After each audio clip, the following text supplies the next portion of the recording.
Listening Library presents Now I Rise by Kiersten White. Read for you by Fiona Hardingham. 1. January 1453. Hell was a party.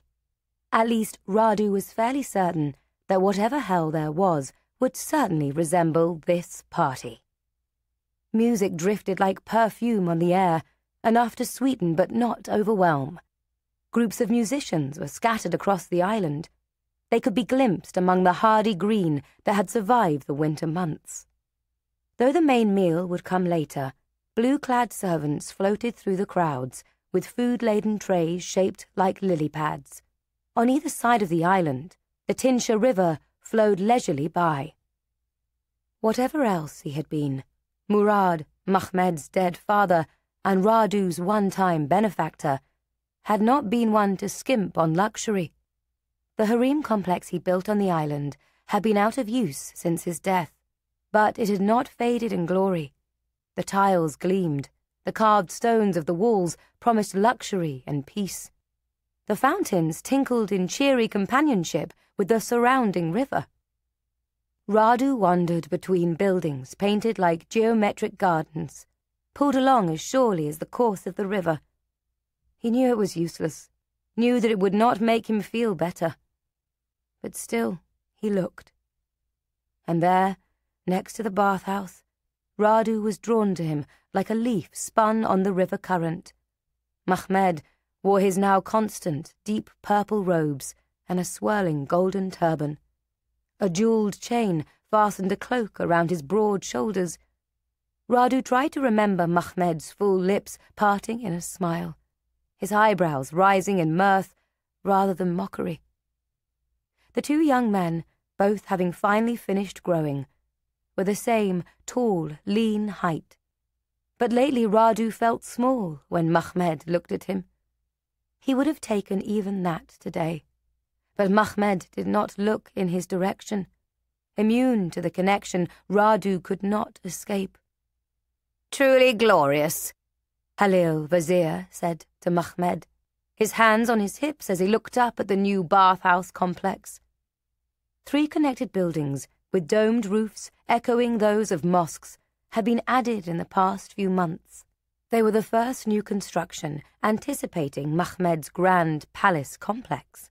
It would rival anything his father had ever built, anything anyone had ever built. To celebrate this investment in the capital of the Ottoman Empire, Mahmed had invited everyone who mattered. Ambassadors from various European countries mingled freely with the Ottoman elite. Mahmed stood apart, but was free with his smiles and sweeping promises of future parties at his palace. Along with his usual attendants, he was joined by Ishak Pasha, one of his most powerful Spahi, Kumal Pasha, Radu's brother-in-law, and, as always, like a bitter taste that could not be swallowed, Halil Vizier. Radu hated thinking of his old enemy, Halil Pasha, as Halil Vizier. He hated even more that it had been his own plan to put Halil in a place of trust and power to keep a closer eye on him. Maybe Lada had been right. Maybe they should have killed him.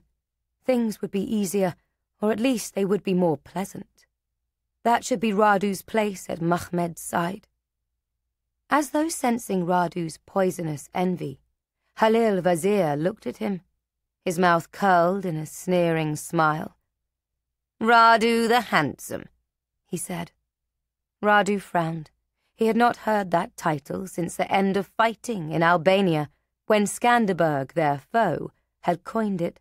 Mahmed glanced over, then away as soon as their eyes met, like a butterfly, alighting on a flower and finding it lacking. "Tell me," Halil said, that nasty smile still on his bearded face, "is your pretty wife aware this is not a functioning harem yet?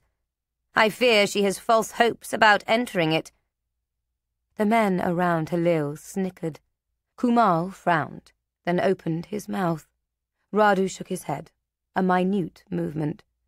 Kumal looked sadly away. Mahmed did not acknowledge the insult, the implication that Radu's wife would enter Mahmed's harem to divorce Radu, but he did nothing to refute it either. "My wife is not—" A gentle hand came down on Radu's arm. He turned to find Nazira.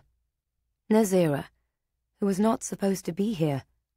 "His wife is not pleased with anyone else monopolizing his attention." Beneath her translucent veil, her smile was far brighter than the winter sun. She wore the colors of springtime. Still, Radu felt cold looking at her. What was she doing? Nazira turned Radu away from the men and led him down a path draped in more silk than most people would ever see in their lives. It was extravagant, excessive, absurd, like everything about this party, a reflection of a sultan too young and foolish to think of anything beyond appearances and his own pleasure.